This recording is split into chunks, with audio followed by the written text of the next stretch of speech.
So, did you know that Scotland has produced some of the best mathematical physicists, economists, and people in many fields? James Watts, King James. I don't know if you've looked at who the King of Scotland was. That was King James. Did you know that Scotland has given us so much, right? Interesting. Well, Lifetime Academy went to Scotland this year, and we got to see the Edinburgh Castle. I went to James Clerk Maxwell's house, the guy who discovered that light was electromagnetic radiation.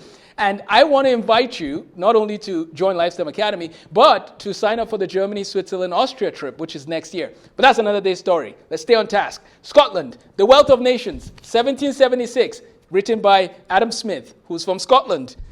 We can go on and on. There's some great books on Scotland themselves. Some great books here, of course. But this is James Clerk Maxwell's book, which is A Dynamical Theory of the Electromagnetic Field. So we teach our students the history and philosophy of science, which is why we went to visit James Clerk Maxwell's house. He died in 1879, but they still have his house as a museum out in Edinburgh. I also have a book of Scottish history. And then I'm going to end with 3 books. So this video is just talking about the advancement that Scotland gave to the world, the fields of advancement. But in our economics class at Lifestem Academy, we are going to be teaching out of Dr. Thomas Sowell's book. We're going to be teaching economics, facts, and fallacies, basic economics, and the poverty of nations. How can we take economics and allow it to influence some of the policies that we make so that we can help societies to thrive? I grew up in Nigeria. I loved economics. My brother studied economics in the university. I studied it seriously in high school. And Dr.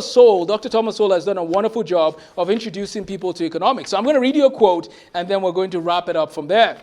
This is from the first chapter of his book, Basic Economics, which is one of our texts for our economics class. Economics is normally done in 12th grade, but our students from 8th to 12th grade can choose to do economics. So we're going to do economics, we're going to do government, and that's going to be tied in with U.S. history. It's very interesting when you study U.S. history, you see a lot of law, government, economics tied in, so stay tuned for that. So let's start right from the beginning, and then I'm welcoming you to, apply to the program if you're interested in learning with us in person or online.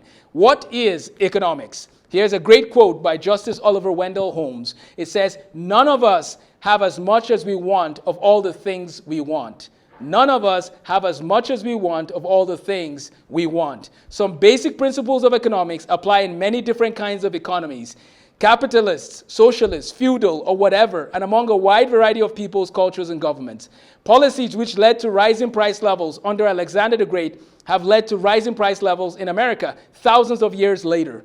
Rent control laws have led to a very similar set of consequences in Hong Kong, Stockholm, Melbourne, and New York. So have similar agricultural policies in India and the European Union countries. Here's what's interesting about economics. It brings together geography, history, government, law, right? There's a lot of pieces we see in economics. So, Lifestem Academy, we want to introduce you to economics. You could join us on a journey as we study the works of Thomas Sowell, Adam Smith, Wayne Grudem in The Poverty of Nations, and we're going to find practical ways to help communities thrive and to be sustainable. Take care, have a blessed day, and remember, thank the Scottish inventors that have given us things like the steam engine, mathematical physics. And please subscribe to this channel for more videos on interesting stories from all around the world. Have a blessed day.